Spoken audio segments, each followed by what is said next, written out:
In today's video, I'm going to teach you how to edit text in UPDF. Let's start right at the beginning. Open your UPDF application on your computer. Give it a moment to load so the interface is fully ready.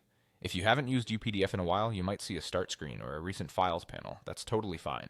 All you need is the main window open so you can bring in your document. Next, open the file you want to edit. You can go to the File menu and choose Open, or simply drag and drop your PDF into the UPDF window. Once it's loaded, wait for the pages to render clearly.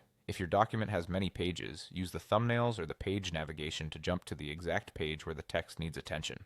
Zoom in a little if you want a closer look. This helps with precise edits. Now right-click directly on the page where the text appears. Make sure you're clicking on the page content area rather than the thumbnail panel or empty gray space. This brings up a context menu tailored to the page you're viewing.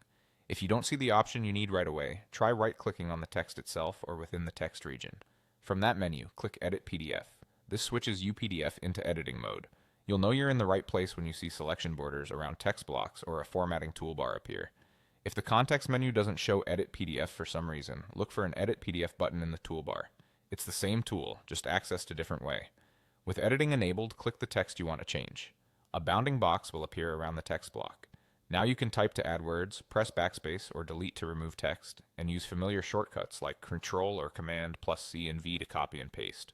Use the formatting controls to adjust the font, size, color, style, alignment, and line spacing. If the text wraps oddly, gently drag the edges of the text box to resize it. That gives the paragraph more room and helps maintain the layout. If you make a mistake, don't worry. Use undo to step back. Take your time to review each change and keep the formatting consistent with the rest of the document. Zoom in for detail work and zoom out to confirm the overall layout still looks clean. When you're done, simply exit the editing tool or move on to another page and continue refining your document. That's all it takes to confidently edit text in UPDF.